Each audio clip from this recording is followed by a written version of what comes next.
After John celebrates the Knicks' win, we launch into Graham Platner and the question of whether morality matters in choosing a politician on this week's podcast.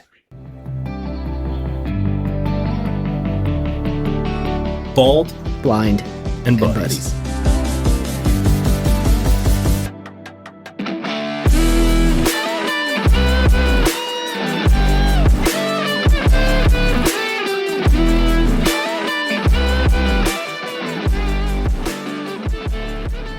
How the hell are you, pal? I'm good. It's a nice. Hey, you're a bachelor this weekend, or at least a temporary bachelor, right? Yeah, Belief and Paul are off at camp. Peter's seeing his girlfriend tonight. I got the place to myself. Probably fall asleep on the couch. Wild and crazy. That's me. Well, you have to get up for work tomorrow, right? I do, yeah. You can walk there. You said, right? Yeah. It's so you just 15, 20 minutes. It's nice most of the time. And Hootie gets you there, right? Yeah. She knows where she's going. He. Right? Oh, I didn't know it was a boy. Don't misgender Hootie. Well, your first hound was just the best. So she was something. Yeah. Yeah. Massive too. Yeah. So big girl, as they say. Yeah. But Timmy, this is a great day to be both a fan of Villanova and, of course, a fan of New York sports, because it has been over a decade. And, the largest city metropolitan area in the country. So, when your sports are bad, that's not usually a good indicator. And the two worst teams in the NFL the last 10 years, statistically, are number one, the Jets, and number two, the Giants. Really? Yes, the Giants surprises me. Well, they're going to be significantly better. They now have a new coach, and they have the quarterback figured out, and that's arguably, or at least it appears they have the quarterback figured out, and that's arguably the most important position in sports. And so I am very, very hopeful for the future. It's like Andy Dufresne, hope is a good thing, maybe the best of things, right? But the Knicks ended a 53-year drought last night, largely on the backs of Villanova players. There are 3 starters from Villanova where my wife went to college. She had her reunion this weekend, so her roommate was in from college, and they were watching it as a watch party because it was almost as if Villanova won a national title. Do you know what I mean? Mm-hmm. Yeah. And so I've taken to affectionately referring to the Knicks as Villanova North. But it was wonderful to see, and I'm very happy. It's been 53 years. Since they last won. Neither you nor I were alive the last time the Knicks won, so we can't speak to it. But I'll get into last week's trivia in just a second, which also dovetails on this week's trivia. But anything else going on with you? How's life? It's good. Oh, I found this cool clip. So Trump, you want to hear a clip I found? Please do me a favor and rephrase that intro, because there's generally, to me, at least nothing cool about Trump. He turns 80 this week, though. He does. So he was being interviewed by Kristen Welker, the host of... Kristen Welker. Kristen Welker, sorry, the host of Meet the Press. Yeah. And this is what the East Coast thinks of my state. You ready for this? I'm ready. Mr. President, let's please. I traveled all the way to Wisconsin. I've sat in the rain with you. I know. I've sat in the rain with you for an hour. We're in flyover country, John. Listen to that elitism. All the way to Wisconsin. She's complaining about my state, John. She's not. She's saying she traveled all the way to Wisconsin. It's not like she drove up the street, I think is what she's saying. Right? I heard elitism. And then didn't he walk off the set? Yeah. Yeah. Very, very mature 80-year-old man. Very mature. Yeah. But usually most people don't say to the president, I drove all the way to Wisconsin for you. I mean, most presidents don't behave this way, Tim. No, it's a two-way street. Super highway. Yeah. He generally, as a rule, he puts me in a bad mood, so I just generally avoid that topic. So, but no, I don't think you're necessarily in flyover country. And in fact, I think Wisconsin's a wonderful state. I think so too. Yeah. You had a chance to move to Indiana, but didn't take it. So yeah. Right? Yep. Yeah. Well, anyhow, last week's trivia. Do you remember what last week's trivia was, Timmy? Yeah, it was the 4 major sport in what cities? What teams have the same name in different sports? Leagues? Of the 4 major sports, and of course, I recognize the lacrosse and women's basketball and field hockey and all these wonderful sports are sports as well. I'm talking about the 4 majors: men's hockey, basketball, football, and baseball. And there are 5 teams across those sports that share a commonality, a name. And the irony is 3 of those 5 are New York teams. Do you know any of the 5 before I tell the answer? I threw this out to my family, and I think we have 3. Okay, I'm ready. The Rangers, That's correct. The Texas Rangers and the New York Rangers, baseball and hockey, respectively. That's correct. Giants. Yes, San Francisco Giants, baseball, and of course my beloved New York Giants. The Team Cardinals. Blue. That's right. Arizona Cardinals and the St. Louis Cardinals. St. Louis Cardinals. And They used to both be the St. Louis Cardinals, They did. actually. So, Yeah. Yeah. And that's all I got. Okay, the other one is a Jets team. The Jet is a New York team. I'm sorry, I just spoiled it. The Jets. The Winnipeg Jets and the New York Jets. Ooh, okay. And then the Panthers, the Carolina Panthers and the Florida Panthers. So football and hockey. Peter tried to throw that one out, but he couldn't place the Panthers and hockey. Two together? Yeah. Yeah. But this leads to this week's trivia question, because I was thinking last night as I'm watching the Knicks. Now, my loves of teams in order are, of course, minor league associated football with the University of Notre Dame. Mm-hmm. That's number one. Then, of course, the Yankees. Then, of course, the Giants, in that order. So if somebody says to me, would you rather the Yankees win the World Series or the Giants win the Super Bowl, I would take the World Series any day of the week and twice on Sunday. I love baseball. To that end, I grew up, and I really have not watched the NBA. I can't claim that I suddenly have jumped on. If anything, I got back on the wagon. I'm not a bandwagon. What I'm getting at is when I was a child, I watched every sport there was. My son seems to be, gravitating toward this as well. So I remember the Charles Oakleys, the Anthony Masons, the Patrick Ewings, the John Starks, all those guys, Allen Houston, all these guys, Charles Smith, that played for the Knicks when I was growing up in the late 80s, early 90s. So I watched all of them. I really haven't watched basketball, I would say, since Jordan retired. So it's basically since we graduated college. But I did enjoy getting on the bandwagon again, watching the Knicks last night. So I feel happy for the city. And in fact, my hero comes from that team, which we'll talk about in a minute. But to that end, it reminded me. They say there's an old adage that says it's always better to have loved and lost than never to have loved is all. And as someone who has fallen in and out of love and is now in love, I happen to agree with that, right? I found my wife. I wouldn't change it for the world. But I dare say I'm curious to see what sports fans feel about this. Is it better to have won a championship, pre me, if you will? They were last one they won was in 1973, and they finally won one in my lifetime. But would you want to be a sports fan who has a team that has never won anything, or would you rather be the team that has the longest drought? And that's my trivia question. Ooh. Which team has the longest drought since their last title of the four major sports: hockey, baseball, basketball, football? Since the merger? I don't know. I don't want to answer that because I could in some way give it away. It's not that this is not okay. A ball buster, so I'm not trying to create a loophole. But there is a team that has gone 75 plus years since their last title, and I thought, God, that might be worse than never having won at all. Don't you think? Yeah. Well, I would say if you're the kid in New York who got shot in the foot, or the people who were stabbed last night when people were celebrating, it would have been better to never love. I don't know. It would have been better to have never gone. Because if that's what love looks like, it's pretty crappy. I don't understand why and I was actually very proud of Philadelphia, because when they first won the Super Bowl back in 2016, I was fully anticipating that they were going to burn the city down. Mm-hmm. They did not. And, the contention amongst Philly is everybody's just as bad as we are and blah. I would say that that's true in certain ways, but there's no one worse than Eagles fans. I will go to bat for Flyers fans. I think they're the best, most knowledgeable, most dedicated fans in all of sports. I will say that. Phillies fans are classy. There's something about Eagles fans, though. And unfortunately, seeing that behavior in New York, it's disheartening to me. Why, you just won a championship. Why are you fighting someone? Exactly. Why are you burning a car? Yes. Yes. I don't understand that. I'm also reminded of the Babylon Bee when the Carolina Hurricanes, the hockey team, won. And they had something along the lines of fans burning cars, blah, blah, blah. Ask, who exactly are the Carolina Panthers? Did you see the Babylon Bee this week? America furiously Googles, what is a World Cup? No. I love it. So, well, Timmy, they have, I forget what they call this in television, but they have lead-ins, right? Like, yep. The Today Show talks about their TV shows from NBC last night, what you missed. And I forget what that's called. There's a term for it. We're doing the same. We have an upcoming guest by the name of Bret Stevens, who, as you know, Timmy, is absolutely one of my favorites. There's 3 or 4 people, he, George Will, Ramesh Ponnuru, and some others that I will read everything they put out as soon as it comes out instantaneously. There is an article weekly in The Economist by a guy named Lexington.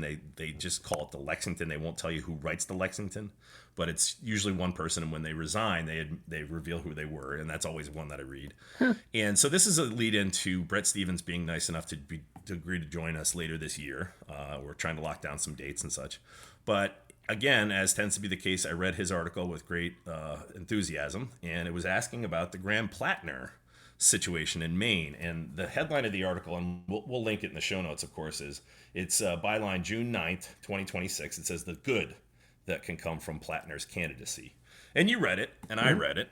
And why don't you tell us a little bit about Graham Platner and how you read the article? What did it? Because I want to ask these questions. So Graham Platner, I haven't been following this closely, but he's running. Nor I. He's running in Maine, and I think either has or will be running against Susan Collins, who is sort of this milquetoast, always winds up in the middle, compromising Republican who leaves a lot of meat on the bone for conservatives. But anyways, his history, he has a tattoo, which is questionable with some seeming connection to Nazism. He's been possibly violent to women. He's, texting or having an affair, things of that sort. Right. And so the article is, does this matter? And Bret Stevens points out the hypocrisy, and both sides do this when it's your He guy. says, look, there can be some good that comes from it, right? Yeah. He says what we can't do with a straight face is have people who lamented and railed about, Brett Kavanaugh, with seemingly way less evidence, yeah, saying this disqualifies him from serving on the Supreme Court, to now doing a 180 degrees and saying, well, it sounds like a whole lot of nothing to me.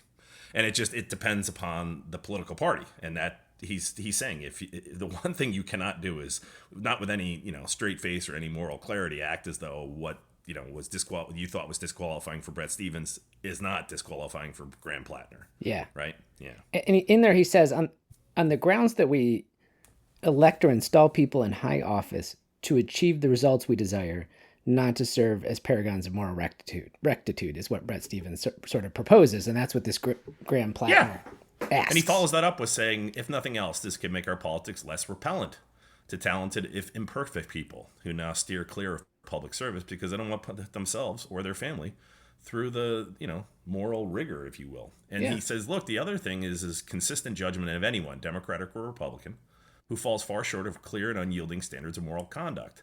Perhaps this will finally re-erect the political barriers that formerly prevented shameless people, our current president not least among them, from degrading our politics. And when I read this, I immediately thought of you, Tim, because I remember we were in college as the Bill Clinton scandal, quote unquote, one of his many, and ultimate impeachment for lying under oath. Let's be honest, if he had not gotten a you-know-what from an intern, I don't think the lying under oath would have even happened. But I remember there was questions, and there was always this sort of big brouhaha, particularly amongst the Bill Bennetts of the world and some of these others that basically said, this is the president should resign, and his moral behavior is his behavior, and blah, blah, blah. And it just seems to me that party is done 180 degrees and enabled anything and everything, what I would argue the least Christian, least decent, least honest human being arguably to ever walk the planet, in Donald J. Trump. They now justify his behavior up, down, and right. I'm curious, George Will left the Republican Party when they nominated Trump and said, I'm not a Republican anymore. Yeah. Right? How do you feel? Well, and also I think Ben Shapiro didn't vote for him of the Daily Wire. So this echoes back to one of our guests, Chirian Koshi. I think about what he said. He said our brain is kind of like a cell phone on low power mode. It's always looking for shortcuts, right? Right. And I think when you're assessing a person in office or someone you're going to send into office, you need to know that they have an algorithm or a moral compass that scales. That if you repeat this over and over... Can I interrupt you and ask a question? Why do they need a moral compass? Is not Bret Stevens, because I've always argued, I tend to be very libertarian in this sense. Now, do I think that Graham Platner's behavior, if it's proven that he was violent towards women, is disqualifying? 100%. I also think having a quote-unquote Nazi tattoo do not vote for this person, right? But if it was some dopey kid who got a tattoo that looked cool, right? Like I could see looking past that. Right, but apparently people are contending that he knows exactly what it is and did it on purpose. And there is, unfortunately, for better or for worse, a significant element of white nationalism that exists in the military. In fact, there's studies done on this, that some of these white supremacist groups specifically recruit out of the military. Correlation doesn't prove causation. I tried to serve in the military, as you know, Timmy. I'm not saying that, but I'm just saying that could be par for the course for someone like Graham Platner. But going back to my original question, why do you think they have to have a moral compass? Meaning, if we elect them to do a job, I don't necessarily know what my boss's moral compass is. I know that she's good at selling stuff. I don't know how she feels about certain things. Why does that matter in this line of work? I think maybe I wasn't accurate enough when I said moral compass. I think we need to know that they have a way of acting in the future so that we have some predictability of what they're going to do, right? So if I have somebody who I know has demonstrated loyalty, who has demonstrated fidelity, who's demonstrated service to their country, I have an expectation of what I can think they're going to do in the future. But if I see them lying to cover up things, if I see them being unfaithful to people in their lives, then why would I expect they'd be faithful to any promises they make to me? Because they're going to be faced with giant temptations, right? They're going to be faced with money. They're going to be faced with bribes. They're going to be faced with double dealing. And so I have to have... And some people like Trump embrace that. Yes, they do. And it doesn't seem to buy... As you know, I turned off the television 2 years ago when America gave him a second chance. Right. This has nothing to do with the advocation of Kamala Harris and or Hillary Clinton. Quite literally, as I see it, having no president would be preferable at this point. I'm not even exaggerating. My curiosity, though, is and far be it from me as the liberal of Bald, Blind, and Buddies, the classic liberal. I always say I'm a napping liberal. I'm not woke, right? Mm-hmm. Is who had moral rectitude and was universally recognized as being a wonderful person? Jimmy Carter. Do you know what his presidency was? An abject disaster. I mean, even Jimmy Carter's team would probably admit that it was largely seen as a failure. He didn't have a chief of staff, and he tried to have everything go through him. Like it was as much mismanagement as temperament.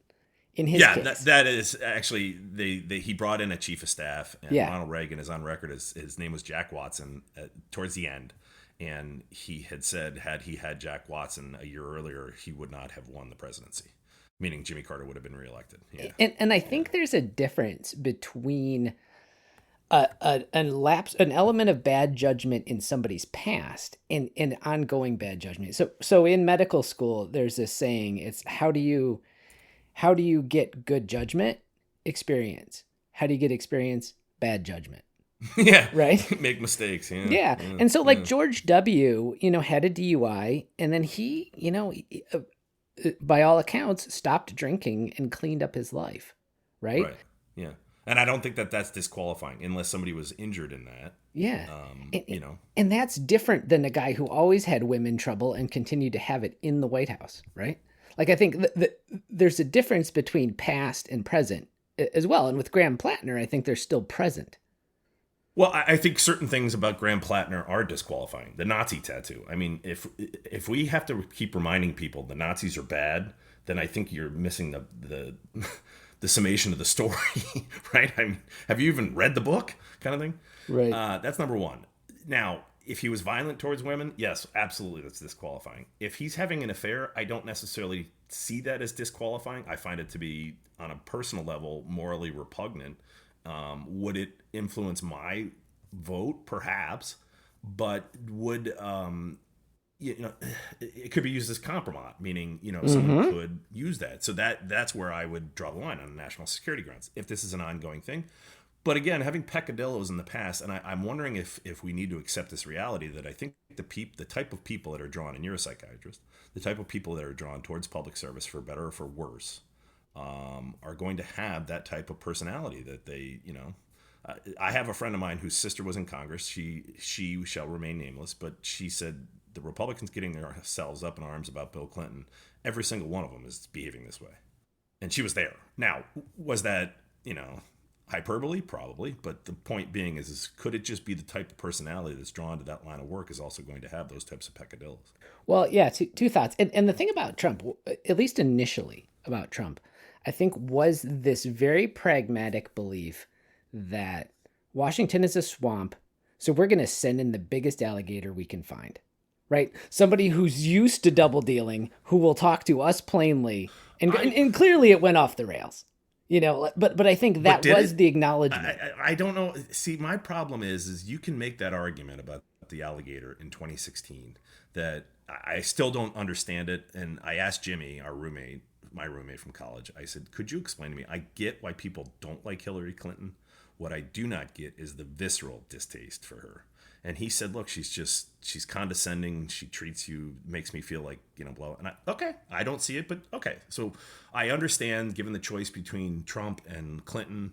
Okay. But then somebody said reelecting Trump was as if the captain of the Titanic said, back up. We didn't hit it hard enough.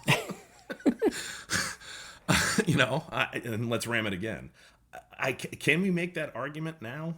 That they sent in the alligator, or is it just people have sort of, it's already baked into the pie that they expect every politician, and the longer I step away and the more I have sort of a rational viewpoint.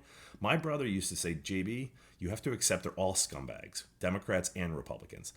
And we just did a survey the other day, Timmy, you and me, and we'll talk about it in a second, on where we lie in the political dialogue. Mm-hmm.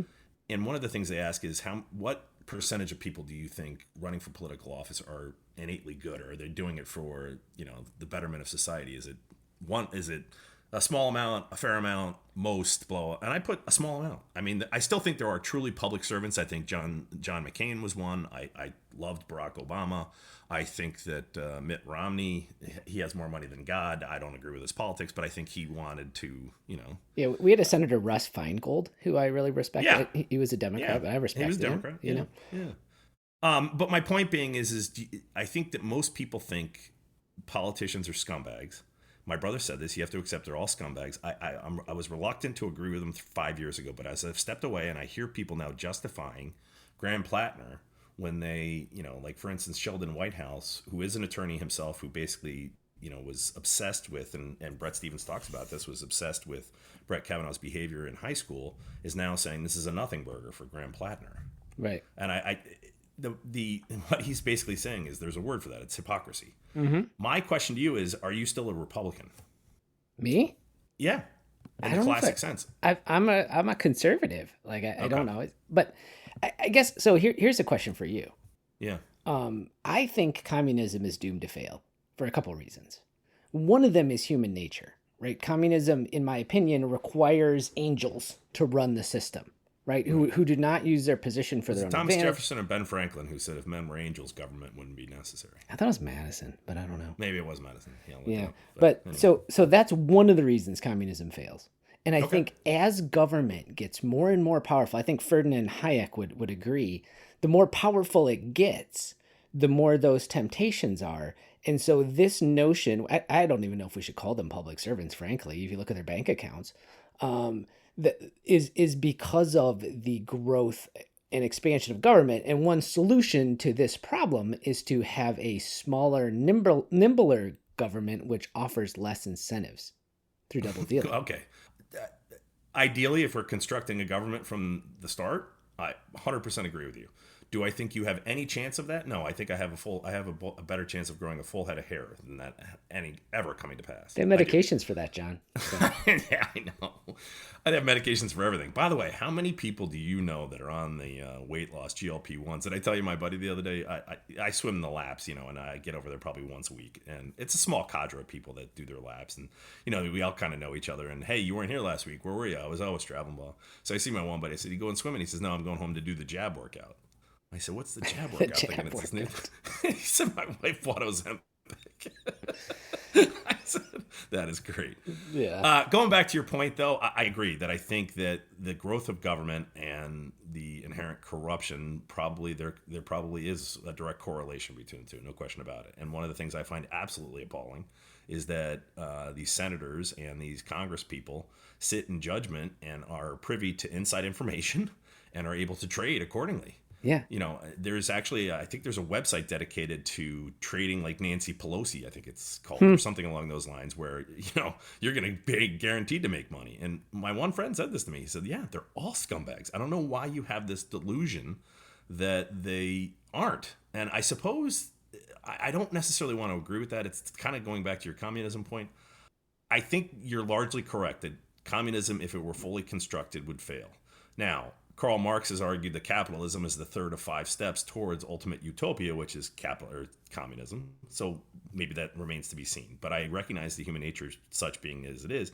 But I also think it's important to understand how much of life is socialized that people take for granted. There's Right. social security, there's public roads, there's public, highways, and so I think that it's like anything. In the extreme, I think it's going to fail. But I think elements of it exist, and we live happily with it. So that's all. Here's another question I'm asking myself. If politics now involves talking out of both sides of your mouth, double dealing, and backstabbing, are you at a disadvantage if you send an honest politician to Washington?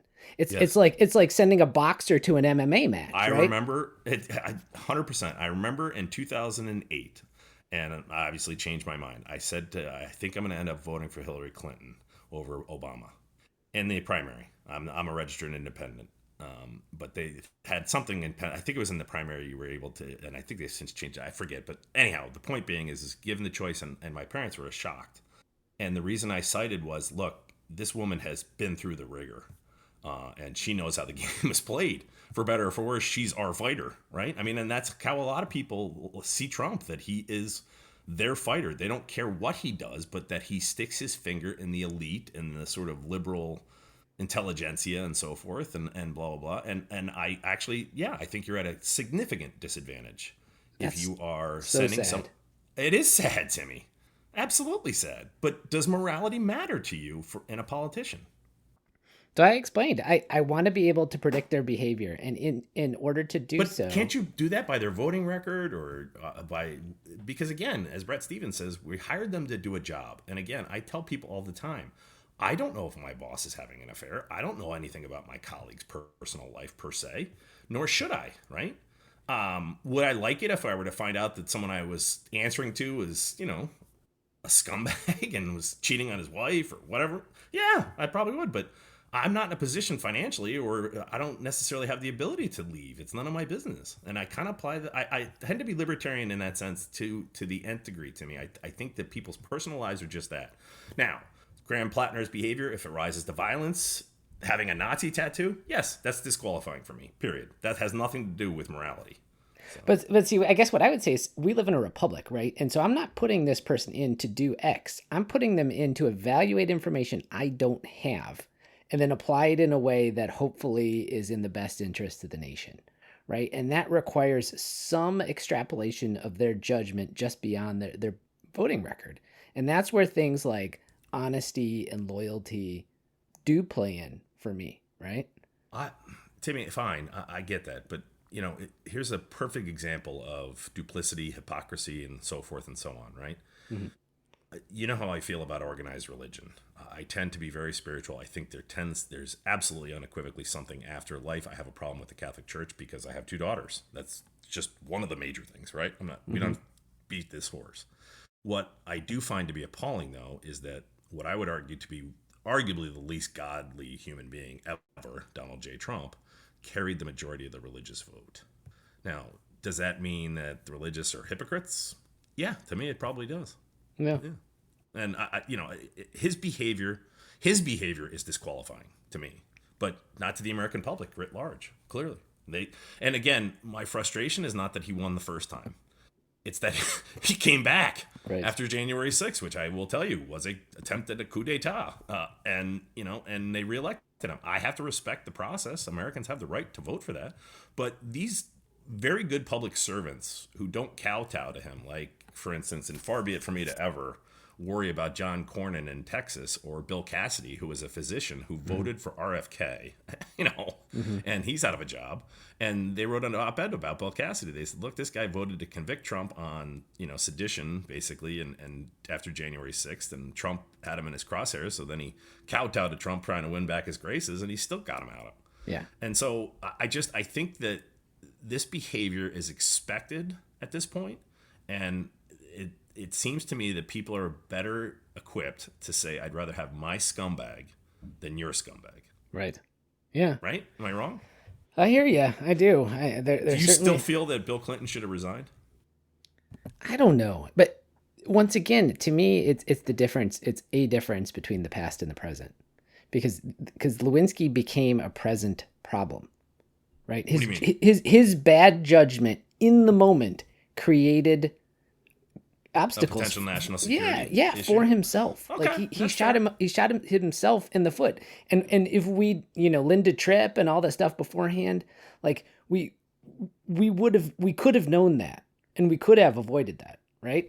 Would Bob Dole have been as good in other ways? I don't know, but that's the kind of thing that thinking about morality can help you prevent. You know what? If you're going to present the argument that he should resign because of the national security implications, you're not going to hear me dispute that. What I will dispute, though, is I don't think his personal behavior between he and I'll remind you, I understand the power dynamic with Lewinsky. I'm not going to justify that behavior. I'm not. What I am going to say is I don't know if it's disqualifying. I think it's a personal life choice that I happen to disagree with. But I didn't hire you to do, and at that point his approval ratings were through the roof. But again, Trump got reelected. So my curiosity, it's easy for me to discuss this because I've never, as you know, felt that politicians should, this is going to come out wrong, but what I'm getting at is I've never used the guidepost of morality as a reason to vote for someone or against someone. I just vote for them to do their job. Would I prefer them to be a more moral human being? Of course. But, I remind people of Jimmy Carter all the time. Yeah. So. I mean, look at Winston Churchill. Clearly a flawed human being, an amazing, yeah. Right? An amazing he drank all the time. He was, He had his, but you if you ask yourself, is there anything he wouldn't do for Britain? Right? The answer was no. No. Like he would do whatever it took. And I think that kind of loyalty, if that comes out, and you can have a flawed human being. But I think these people who put other things like their interns ahead of their constituents, right, that's a problem. I know, but Trump said to the Proud Boys, stand back and stand by. This is a president of the United States. Yeah, I'm not going to defend his to behavior. Me, he's an alligator. They sent an alligator. To me, though, and again, I understand there's crime, right? But again, I want the police department focused on murders. I understand that this person jaywalked. I get it, right? Mm-hmm. But that's a crime. I 100% agree with you. But there's differences in emphasis, is there not? And to me, Bill Clinton's behavior is a personal matter. Now, I will agree with you if you make the argument, but that's not what people were doing. They just love. I mean, Dave Chappelle says the best. It was, the best reality sex TV show for about 2 years. Yeah. Was he aroused? Yeah. He's always joking about that. So I just think that was because of sex. And now watching these people. It was about leverage, and he made himself susceptible to other people having leverage over him. Fair, but could not the same thing be applied to Trump with just pick the day, the issue? Yeah. Iran, Russia. Yeah. I mean, and I'm not defending any of that. The double dealing, the the cryptocurrencies. Yeah, I'm not defending any of that. I'll turn the final question to you, Timmy. I'll turn it, and then we'll get into our hero and our whack job. In light of, maturing 27 years since the Clinton scandal and so forth, I'm curious to see, do you think that at the end of the day, would you want the politician who, is the better scumbag? Like you asked me earlier, you said, do you want the guy who knows how the game is corrupt and knows how the game is played, but he's on your team? How do you feel? I really don't know I don't want to say yes. Right? I don't want to say that. But yes. You kind of do, right? I mean, you can admit it. It's okay. It doesn't make you a bad person. Well, I want an effective person, and you want to believe that somebody who's loyal and honest and all those things can be effective. But unfortunately, it doesn't look that way a lot of the time, right? Yeah, and the other thing is like I'm watching sports last night. I don't know anything about Jalen Brunson. I come to find out he's like married to his high school sweetheart or something, and he doesn't eat meat, and he's very boring apparently in terms of like his lifestyle. He's not like living the. Yeah. Now he'll never pay for a drink again in New York for the rest of his life. I get that, but but to me, he's an entertainer, and my buddy always said, dance for me, jump, Right. and that's how they look at these people. So yeah, it's disheartening, but. Again, I think the question we're going to ask the listeners, all dozens of you, do you think morality matters when you're voting for people, or does their effectiveness as legislators and so forth? And to the final point, does having a bigger scumbag who will get the job done justify it if he's on your team, right? Yeah. And it's so sad that honestly, it's so sad that we're asking this question. Well, I think it goes back to how, they always say absolute power corrupts, and absolute power corrupts. Absolutely. And the more you increase the power of government, the more potential for corruption you have. And I think this is also a side effect of the huge invasion of government into every aspect of our lives. Fair. Now, there's a great movie I'll put out there. It's called The Contender. It's with Jeff Bridges and I forget what her name is. But anyhow, it's a story of the vice president either dies or leaves office, and Jeff Bridges is the president. And he decides he's going to nominate a woman named Lane Hansen. It's an absolutely great movie. It sounds terrible as I'm describing it, but it's very, very entertaining. In fact, I think it was nominated for a number of awards. And he says very famously, and you want your president to say something like this, which of course we don't. But he says, in order to achieve greatness, meaning the office of the presidency, one has to be prepared to be petty. And the difference with Lane Hansen is she didn't accept that compromise. She wants the greatness, but she's not petty. And I just and Peggy Noonan has said this about Ronald Reagan, that it's long been said that no great person was ever good, because the two are incompatible. Yeah. But that he got as close as possible. But I do think that in order to achieve the greatness, you have to sort of get down in the mud. It's terrible, but I do. Yeah. Yeah. Speaking of in the mud, John, should I tell you about my whack job? Oh, please. Let me guess. University of Madison. No, not this time. But I will tell you the arrest statistics after that Knicks game are pretty close to after a football game. I'm so disappointed in them. I know. I don't understand why people do this. I just don't. But yeah. So in 2021, this is a whack job with a. I think we might call this a new segment eventually. Whack job, but waking up. Okay. Okay. All right. So in 2021, someone from the Kamloops Indigenous School, there was an Indigenous school where the Catholic Church had taught Indigenous folks in Canada. They came forward with a claim that ground-penetrating radar had identified a mass grave with about 215 buried I heard about students. this. Yeah. And then the interesting thing is the press was not skeptical. The press did not find corroboration. They just ran with the story. The Globe and Mail. Tim, you remember that story about Iraq and weapons of mass destruction? Very few questions were asked. There are more. Yeah, my expectation of the press is not exactly. I believe in a free press, but yeah, I get what you're saying. Keep going. So the claim got passed on in Canadian papers and, of course, the New York Times. There was burning of Catholic churches and things like that in Canada. Certainly a reckoning, there have been problems, right, at these schools in the past. But it turns out, though, that there's actually no real solid evidence. The people who did the ground penetrating radar basically said they were anomalies, not necessarily. So really? They don't actually know that they're bodies? No, they don't know their bodies. Oh, gosh. Could be Did rock. anybody dig a hole? Rock formations. No, and of course, nobody has interest in actually digging, right? Because all it could do is permanently disprove the claim. So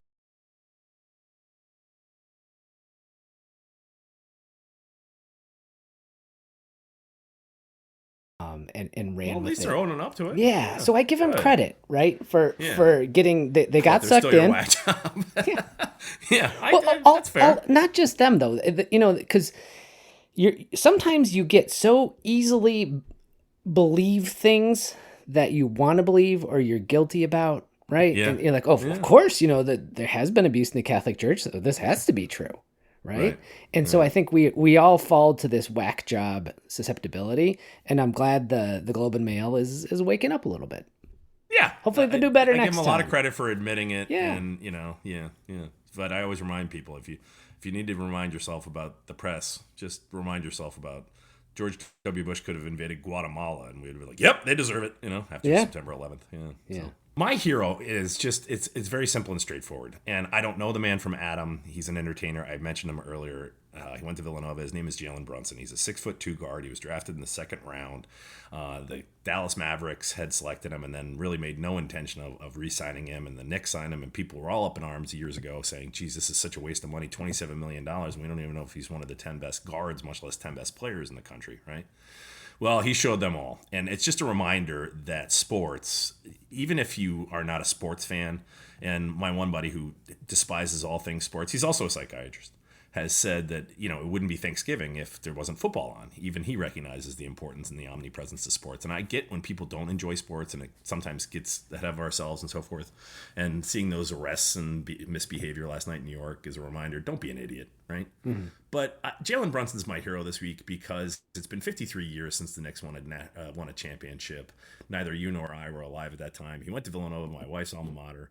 He won 2 national titles at Villanova. He's got a pretty golden resume right now. And he seems like a heck of a nice guy. And it's just a reminder of how much sports can unite us. I mean, seeing those fans, and I will go to bat for some of the celebrities. The celebrities get a bad rap, and rightfully so. They show up to Game 7 of the World Series. They haven't been to a game all year. Like Trump went to the Knicks game. He couldn't even tell you who's on the team. I guarantee it, right? But Spike Lee goes to every game for 50 years. That guy's on the front row. So I was happy for people like that are dedicated fans that have been there and got to see it and so forth. It's just a reminder of how much sports can unite us. So Jalen Brunson bringing home the title for New York, winning the NBA title and MVP ultimately in the finals is my hero this week. So well done. That's cool. And sports is cool because it's where discipline is still recognized and valued. Yeah, and even for a couple of hours. I mean, obviously you feel sorry for the team that loses, and I'm not gonna stomp on somebody's grave, but the San Antonio Spurs have got a bright future, and they've won multiple titles in the last 20 years.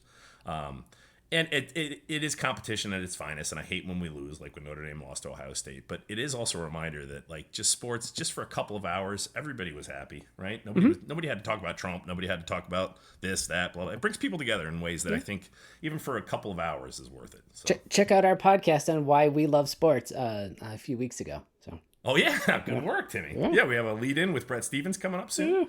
And we have a fallback with that. Nice work, Timmy. So, hey, pal, listen. Go Knicks. I'm really happy for them. And sorry you feel like you're in flyover country, but enjoy being a bachelor tonight. And this is John Boland signing off saying, hey, misbehave, drive fast, take chances. And this is Tim saying, congratulations on those Knicks. And if everybody likes what you're doing, you're probably not doing anything worthwhile. Let's keep talking.